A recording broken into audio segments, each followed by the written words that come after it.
انسان پر اللہ رب العزت نے اپنی بے شمار نعمتیں عطا کی اور ان نعمتوں کو شمار کرنا انسان کے بس کی بات۔ ان تعدوا نعمت اللہ لا تحصوها، انہی نعمتوں میں سے انسان کا اپنا وجود اللہ سبحانہ و تعالی کی بہت بڑی نعمت، اور پھر اللہ کی دی ہوئی ہر نعمت کا شکر ادا کرنا بھی ضروری، چونکہ انسانی وجود بھی رب تعالی کی نعمت ہے۔ اس نعمت کا شکریہ ہم کیسے ادا کر سکتے؟ انسانی وجود کے اندر 360 جوڑ، اگر ہم احادیث کا مطالعہ کریں تو ہمیں یہ بات سمجھ میں آتی ہے کہ رسول اللہ صلی اللہ علیہ وسلم نے انسان کو اپنے ہر جوڑ کا صدقہ کرنے کا حکم دیا، لیکن انسان کمزور بھی ہے، مالی لحاظ سے کمزور بھی ہے، جسمانی لحاظ سے کمزور بھی ہے۔ ہر روز انسان اپنے 360 جوڑوں کا صدقہ ادا نہیں کر سکتا۔ کیا صدقہ صرف ہم روپے اور پیسے کے ساتھ ادا کر سکتے ہیں؟ کیا اس کے علاوہ صدقہ ادا نہیں ہو سکتا؟ پھر تو وہ لوگ جن کو اللہ رب العزت نے مال و دولت سے نہیں نوازا، جن کے پاس روپیہ پیسہ نہیں ہے، وہ لوگ صدقہ کس انداز کے ساتھ کریں گے؟ وہ تو پھر صدقے کے اجر سے محروم رہیں گے۔ تو عزیز بھائیوں، رسول اللہ صلی اللہ علیہ وسلم جو اس دنیا کے لیے رحمت بن کر مبعوث ہوئے تھے، انہوں نے بے شمار راستے ہمیں بتلائے۔ صدقے کا اجر پانے کے لیے رسول اللہ صلی اللہ علیہ وسلم نے صرف مال و دولت کو ہی نہیں خرچ کرنے کا حکم دیا، بلکہ صدقے کا اجر پانے کے لیے انسان کو رسول اللہ صلی اللہ علیہ وسلم نے بے شمار طریقے بتلائے ہیں۔ روپیہ پیسہ نہیں ہے، کسی کے سامنے ہنس کر مسکراہٹ کے ساتھ کسی کو مل لو، کسی سے اچھی گفتگو کر لو، کسی کو نیکی کا حکم دے کر، کسی کو برائی سے منع کر کے، کسی اندھے کو رستہ دکھا کر، کسی ناتواں کمزور آدمی کا بوجھ اٹھا کر تم صدقے کے اجر کو پہنچ سکتے۔ حدیث کے اندر آتا ہے، سیدنا ابو ذر رضی اللہ تعالی عنہ بیان کرتے ہیں، رسول اللہ صلی اللہ علیہ وسلم نے فرمایا، انسان کی ہر سانس کے بدلے میں ہر روز کو صدقہ دینا اس کے اوپر لازم ہے۔ انسان کی ہر سانس کے بدلے، اور پھر ایک دن نہیں، 2 دن، 10 دن، ایک ہفتہ یا مہینہ نہیں، بلکہ حدیث کے الفاظ ہیں، رسول اللہ صلی اللہ علیہ وسلم نے فرمایا، انسان کی ہر ایک سانس کے بدلے میں ہر روز صدقہ۔ جس دن انسان کے اوپر سورج طلوع ہوتا ہے، ہر اس دن انسان اپنی ہر سانس کے بدلے میں صدقہ ادا کرے۔ صحابہ کرام نے رسول اللہ صلی اللہ علیہ وسلم سے عرض کی ہے، اللہ کے رسول، ہمارے پاس تو اتنی طاقت اور گنجائش نہیں کہ ہم ہر روز اپنی ہر سانس کا صدقہ ادا کر سکیں۔ رسول اللہ صلی اللہ علیہ وسلم نے فرمایا، بھلائی کے رستے بہت زیادہ ہیں، نیکی کے رستے بہت زیادہ ہیں، تم سبحان اللہ اپنی زبان سے ادا کرو گے، بولو گے، اللہ تعالیٰ تمہیں صدقے کا اجر عطا فرمائے۔ تم اپنی زبان سے اللہ کا شکر ادا کرو گے، الحمدللہ اپنی زبان سے ادا کرو گے، اللہ تعالیٰ صدقے کا اجر عطا فرمائے گا۔ تم اپنی زبان سے لا الہ الا اللہ کا کلمہ نکالو گے، اللہ تعالیٰ صدقے کا اجر عطا فرمائے گا۔ تم اپنی زبان سے استغفر اللہ کہو گے، اللہ تمہیں صدقے کا اجر عطا فرمائے گا۔ تم اپنی زبان سے اللہ اکبر کہو گے، اللہ تمہیں صدقے کا اجر عطا فرمائے گا۔ تم لوگوں کو نیکی کا حکم دو گے، اللہ تمہیں صدقے کا اجر عطا فرمائے گا۔ کسی برائی کرنے والے کو دیکھو گے، اس کو برائی سے روکو گے، اللہ تمہیں صدقے کا اجر عطا فرمائے گا۔ کسی کمزور ناتواں کا وزن اٹھاؤ گے، اللہ تعالیٰ تمہیں صدقے کا اجر عطا فرمائے گا۔ بھلائی کے راستے رسول اللہ صلی اللہ علیہ وسلم نے ہمیں بتلا دیے ہیں، اور ہم ہیں کہ ہم ان رستوں کے اوپر نہیں چلتے۔ ہم صرف یہ سمجھتے ہیں کہ ہم روپیہ پیسہ ہی خرچ کریں گے، پھر ہمیں صدقے کا اجر و ثواب ملے گا۔ روپیہ پیسہ ہمارے پاس ہے نہیں، ہمیں صدقے کے اجر و ثواب کا کوئی فائدہ نہیں ہے، ہمیں کیا ضرورت، ہمارے پاس تو پیسہ ہی نہیں ہے۔ نہیں میرے عزیز بھائیوں، تم سبحان اللہ کہو، تم الحمدللہ کہو، تم اللہ اکبر کا ورد کرو، تم استغفر اللہ کہو، تم لا الہ الا اللہ اپنی زبان سے نکالو، تم امر بالمعروف نہی عن المنکر کی لوگوں کو دعوت دو، تم کسی کمزور کا سامان اٹھاؤ، کسی کو سواری مہیا کرو، کسی کو پانی پلا دو، تمہیں یہ یہ سارے معاملات کرنے کی وجہ سے اللہ رب العزت صدقے کے برابر اجر و ثواب. اور پھر رسول اللہ صلی اللہ علیہ وسلم نے انسانی جسم کے جو جوڑ ہیں ان کا صدقہ ادا کرنے کا بھی رسول اللہ صلی اللہ علیہ وسلم نے ہمیں طریقہ بتلایا ہے. انسانی جوڑ اس طرح ہم ان کا صدقہ ادا کر سکتے ہیں. شراب کی نماز پڑھو، چاشت کی نماز کا اہتمام کرو. رسول اللہ صلی اللہ علیہ وسلم نے فرمایا تم اپنے 360 جوڑوں کا صدقہ نہیں ادا کر سکتے، اشراق کی تم 2 رکعات پڑھ لو، اللہ رب العزت تمہاری طرف سے صدقے کا اجر و ثواب تمہیں عطا کر دے گا صرف 2 رکعات پڑھنے کی وجہ سے. حدیث کے الفاظ کیا ہے؟ رسول اللہ صلی اللہ علیہ وسلم نے فرمایا تم میں سے ہر ایک کے ہر جوڑ پر ہر روز صبح کے وقت صدقہ ہے. ہر ایک شخص کے اوپر، اس کے ہر ایک جوڑ کے اوپر صبح کے وقت رسول اللہ صلی اللہ علیہ وسلم نے فرمایا صدقہ ہے. فرمایا بس ہر تسبیح صدقہ ہے، ہر حمد الحمدللہ کہنا صدقہ ہے، ہر تکبیر اللہ اکبر کہنا صدقہ ہے، ہر تحلیل لا الہ الا اللہ کہنا صدقہ ہے. اور پھر رسول اللہ صلی اللہ علیہ وسلم نے فرمایا نیکی کا حکم دینا صدقہ ہے، برائی سے منع کرنا صدقہ ہے، اور ان سب سے وہ 2 رکعات تمہارے لیے کافی ہو جائیں گی اور تمہیں وہ دھوپ چڑھنے کے وقت ادا کرنی ہوگی. تمہارے 360 جوڑوں کا اللہ رب العزت صدقہ ادا کرنے کے برابر تمہیں اجر و ثواب عطا فرمائے. عزیز بھائیوں، کمزوریاں ہمارے اندر ہیں، سستیاں ہمارے اندر ہیں.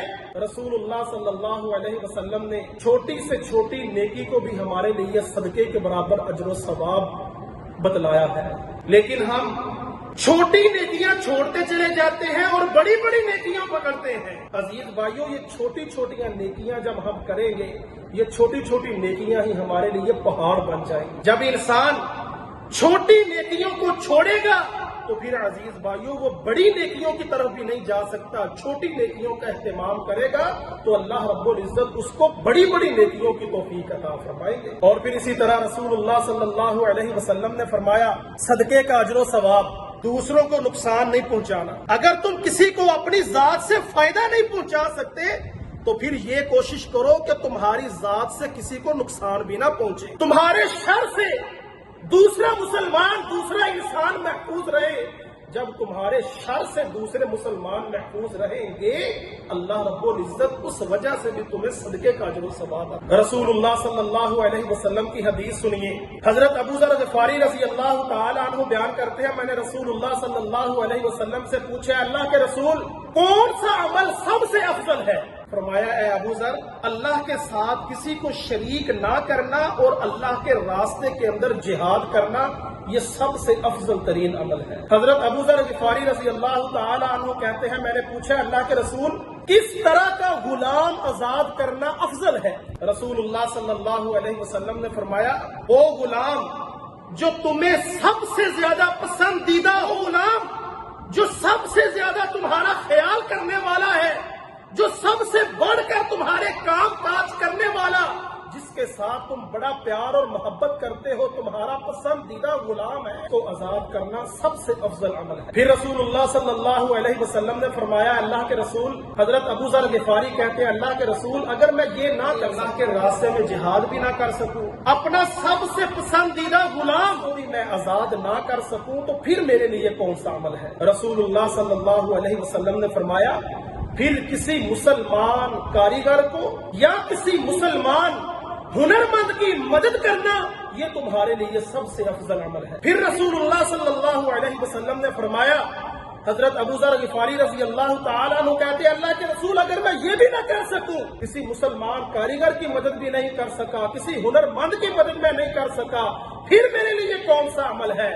رسول اللہ صلی اللہ علیہ وسلم نے فرمایا پھر تم لوگوں کو اپنے شر سے محفوظ رکھو، یہ تمہارے لیے سب سے افضل عمل. ہمارا کیا عمل ہے؟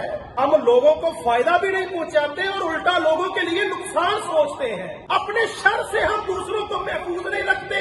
ہمارے معاشرے کے اندر بہت سے ایسے افراد موجود ہیں جن کو دیکھ کر کمزور لوگ جو ضعیف ہیں، کمزور ہیں، جو اپنے آپ کو معاشرے کا فرد نہیں گنتے، وہ جب کسی ایسے شخص کو دیکھتے ہیں جو بڑا بدماش قسم کا ہے، جو لوگوں کو گالم گلوچ کرتا ہے، وہ کمزور لوگ اسے دیکھ کر اس کے شر سے محفوظ رہنے کے لیے اسے سب سے بدترین آدمی ہے یہ، جس کے شر سے بچنے کے لیے لوگ اس کی عزت کر رہے ہیں۔ رسول اللہ صلی اللہ علیہ وسلم کا یہ فرمان ہے۔ تو اس لیے عزیز بھائیوں، اگر ہم اپنی ذات سے کسی کو فائدہ نہیں پہنچا سکتے تو اپنی ذات سے کسی کا نقصان بھی نہیں سوچنا چاہیے، اپنے شر سے دوسرے لوگوں کو محفوظ رکھنا چاہیے۔ اور پھر اسی طرح رسول اللہ صلی اللہ علیہ وسلم نے صدقے کے مزید طریقے بتلائے ہیں۔ رسول اللہ صلی اللہ علیہ وسلم کا ایک فرمان ہے، نبی علیہ الصلوۃ والسلام نے فرمایا، کسی تکلیف دہ چیز کو رستے سے ہٹا دینا یہ بھی صدقہ ہے۔ چھوٹا سا عمل ہے،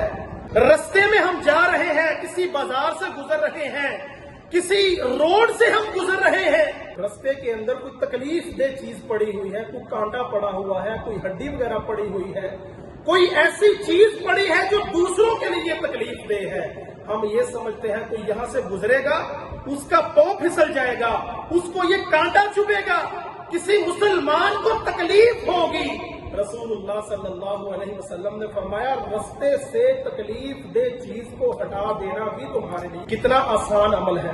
یہ دین اللہ رب العزت نے ہمارے لیے آسان بنایا ہے، لیکن ہم اس دین کو بہت مشکل، بہت پہاڑ کی مانند اپنے ذہن کے اندر ہم نے سوار کیا ہوا ہے۔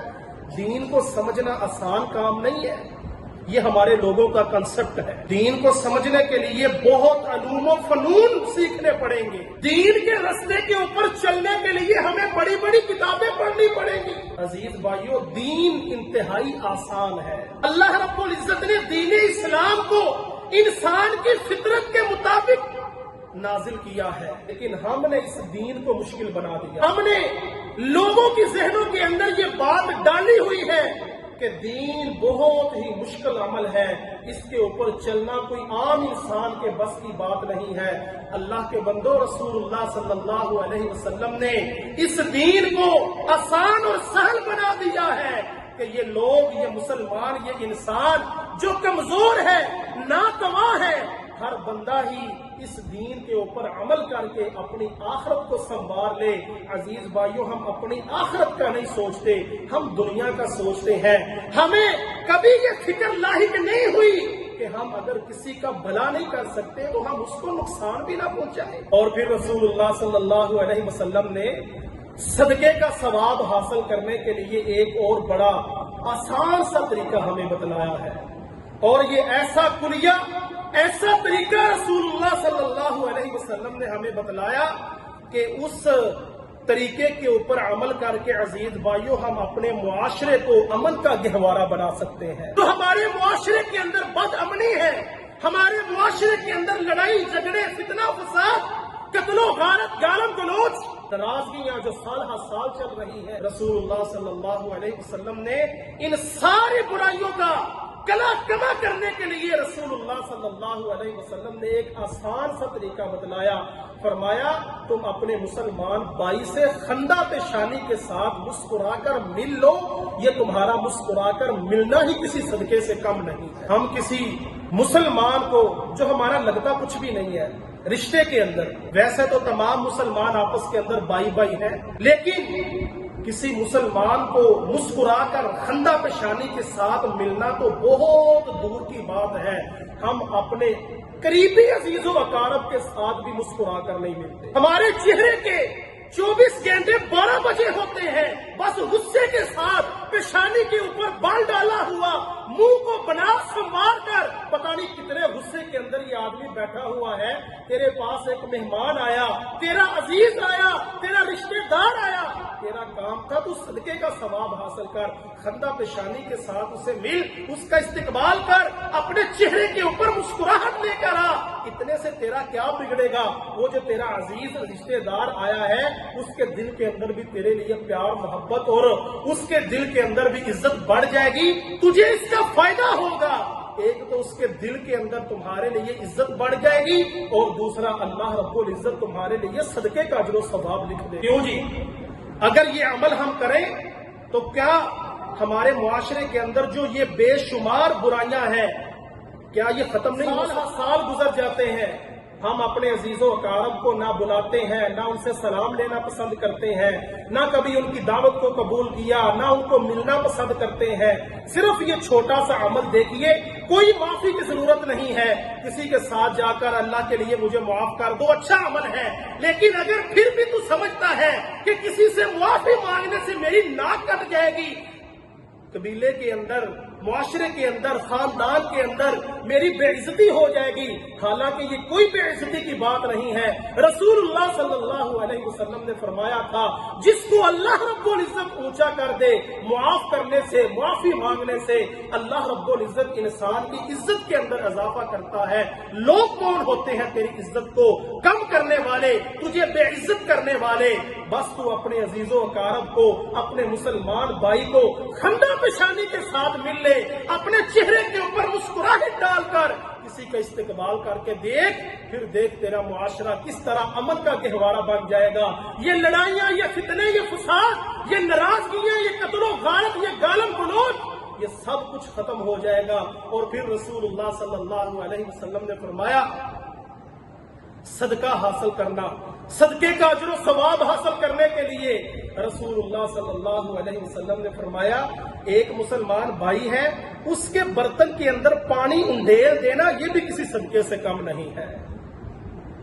اپنے ڈول سے، اپنے برتن سے کسی دوسرے مسلمان کے برتن کے اندر پانی کو بھر دینا، پانی اس کو عطیہ کر دینا، یہ بھی رسول اللہ صلی اللہ علیہ وسلم نے فرمایا کسی صدقے سے کم نہیں ہے۔ اور پھر عزیز بھائیوں، صدقہ اگر آپ نے مالی لحاظ سے صدقہ کرنا ہے تو پھر وہ کون سے لوگ ہیں جن کے اوپر صدقہ کرنا چاہیے؟ اللہ اکبر۔ رسول اللہ صلی اللہ علیہ وسلم نے زندگی کے اندر کوئی ایسا کام نہیں ہے جس کے اندر ہماری دین اسلام نے رہنمائی نہ کی ہو۔ کیا صرف صدقہ کمزور لوگوں کو لگتا ہے؟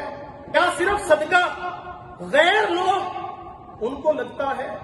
نہیں عزیز بھائیوں، رسول اللہ صلی اللہ علیہ وسلم نے صدقہ کرنے کا حکم دیا۔ ایک شخص اللہ کے نبی صلی اللہ علیہ وسلم کے پاس آیا اور آ کر کہنے لگا، اللہ کے رسول، میرے پاس 1 دینار ہے، مجھے بتلائیے یہ 1 دینار میں کہاں خرچ کروں، کس کے اوپر 1 دینار صدقہ کروں؟ صرف 1 دینار ہے، ہمارے پاس لاکھوں روپیہ ہے، کبھی ہم نے سوچا ہی نہیں کہ ہم بھی صدقہ کر دیں۔ صدقہ کرنا تو دور کی بات ہے، جو سالانہ ہمارے اوپر زکوٰۃ فرض ہوتی ہے، ہم لوگ تو وہ زکوٰۃ بھی صحیح اور اچھے انداز کے ساتھ مکمل حساب کتاب کر کے، وہ جو اللہ کا مال ہے، غریبوں کا حق ہے، کمزوروں کا، ضعیفوں کا حق ہے، ہم تو وہ اللہ کا مال بھی ہڑپ کر لیتے ہیں، ہم اس کو بھی اللہ کے راستے کے اندر خرچ نہیں۔ آ کر کہے نا بھائی میں نے زکوٰۃ ادا کرنی ہے تو میں چاہتا ہوں کہ میں آپ کو زکوٰۃ دے دوں، غصے کے ساتھ لال پیلے ہو جائیں گے، کیا میں تمہیں زکوٰۃ لینے والا لگتا ہوں؟ جاؤ کسی غریب کو ڈھونڈو، کسی کمزور کو، کسی مسکین کو، کسی فقیر کو، اسے جا کر زکوٰۃ دو، اپنی زکوٰۃ خود ہی کھائی جائے۔ رسول اللہ صلی اللہ علیہ وسلم کے پاس ایک شخص آیا، اللہ کے رسول 1 دینار ہے، صدقہ کرنا چاہتا ہوں۔ نبی علیہ الصلوۃ والسلام نے فرمایا، اپنے نفس کے اوپر، اپنے وجود کے اوپر اس کو صدقہ کرنا ہے۔ اللہ کے رسول میرے پاس 1 اور دینار ہے۔ نبی علیہ الصلوۃ والسلام نے فرمایا، اس دینار کو اپنی اولاد کے اوپر صدقہ کرو۔ فرمایا، اللہ کے رسول میرے پاس 1 اور دینار ہے۔ فرمایا، اس دینار کو اپنی بیوی کے اوپر خرچ کر۔ فرمایا، 1 اور دینار ہے۔ فرمایا، اللہ کے رسول میرے پاس 1 اور دینار ہے۔ فرمایا، اس کو اپنے غلام کے اوپر 1 اور دینار ہے۔ رسول اللہ صلی اللہ علیہ وسلم نے فرمایا، اب تو بہتر جانتا ہے کہ تو نے اس دینار کو کہاں خرچ۔ ایک حدیث رسول اللہ صلی اللہ علیہ وسلم کی یہ بھی آتی ہے، نبی علیہ الصلوۃ والسلام نے فرمایا، کسی مسلمان کے اوپر خرچ کرنا یہ صدقے کا ثواب ہے، اور اپنے عزیز و اقارب کے اوپر خرچ کرنا وہ صدقے کا بھی ثواب ہے اور صلہ رحمی کا بھی۔ دوسرے مسلمان کے اوپر خرچ کرنا صرف صدقے کا ثواب، اور اپنے عزیز و اقارب کے اوپر خرچ کرنا جو مستحق ہے۔ ایسا نہیں کہ بڑے کاروباری ہیں، بڑے لینڈ لارڈ ہیں، اور پھر ہم عزیز و اقارب کے اوپر ہی خرچ کرتے جائیں تو پھر ہمیں نہ صدقے کا ثواب نہ صلہ رحمی کا ثواب۔ وہ عزیز و اقارب، وہ رشتہ دار جو کمزور ہیں، مالی لحاظ سے کمزور ہیں، اتنی آمدنی نہیں ہے، اخراجات زیادہ ہے، ان رشتہ داروں کے اوپر جب تم خرچ کرو گے صدقے کا ثواب الگ ملے گا اور صلہ رحمی کا ثواب الگ ملے گا۔ عزیز بھائیوں، آخر کے اندر رسول اللہ صلی اللہ علیہ وسلم نے اس شخص کو خوشخبری سنائی ہے جب انسان اس دنیا سے چلا جاتا ہے اس کے اعمال کا جو سلسلہ ہے وہ ختم ہو جاتا ہے، اس کے اعمال اس دنیا سے کٹ جاتے ہیں، لیکن 3 قسم کے اموال اس کے لیے باقی رہتے ہیں، اور ان 3 قسموں میں سے ایک وہ قسم ہے جو انسان اپنے ہاتھ سے صدقہ کر گیا اور اس کو آخرت کے لیے ذخیرہ کر گیا۔ وہ جب تک انسان قبر کے اندر ہے، حشر کے اندر چلا جائے گا، رسول اللہ صلی اللہ علیہ وسلم نے فرمایا اس کو اجر و ثواب ملتا رہے گا۔ تو اس لیے عزیز بھائیوں، رمضان المبارک کی بھی آمد ہے، تو ہمیں جہاں پر ہم اپنے کام کاج کو سمیٹتے ہیں، ہم اپنے بیوی بچوں کے لیے کچھ خریدتے ہیں، عید کی تیاری کرتے ہیں، اور بہت کچھ رمضان المبارک کے اندر ہم طرح طرح کا ساز و سامان اپنے گھر میں لے کر آتے ہیں، کوئی افطاری کا بندوبست کرتا ہے، کوئی سحری کے لیے کھانے پیش کرتا ہے۔ تو عزیز بھائیوں، وہاں پر دوسرے لوگ جو آپ کے ہمسائے ہیں، جو رشتہ دار ہیں گلی محلے کے اندر، ان احباب کا بھی ضرور خیال رکھیے، تاکہ وہ لوگ بھی رمضان المبارک کے اندر اللہ رب العزت کی طرف سے جو رحمتوں کا نزول ہوتا ہے روزے دار کے لیے، وہ بھی ان رحمتوں کو سمیٹ سکے، ہم اپنے لیے ذخیرہ کر سکیں، آخرت کے اندر صدقہ جاریہ ہم بھی اپنے نامہ اعمال کے اندر لکھوا سکیں۔ تو ضرور ان عزیز و اقارب کا، ان ہمسایوں کا خیال رکھیے جو کمزور ہے، ناتواں ہے، اخراجات زیادہ ہے، آمدنی کم ہے، کمزور، ضعیف، مسکین، فقیر ہے، ان لوگوں کا ضرور خیال رکھیے گا۔ یہ ساری کلام کا خلاصہ صرف یہ تھا کہ آپ احباب کے اندر صدقے کے حوالے سے کچھ باتوں کو اجاگر کرنا، تاکہ اللہ رب العزت ہمیں اس پر عمل کرنے کی توفیق عطا فرمائے۔ وَقُولُوا قَوْلِي هَذَا أَسْتَغْفِرُ اللَّهَ لِي وَلَكُمْ۔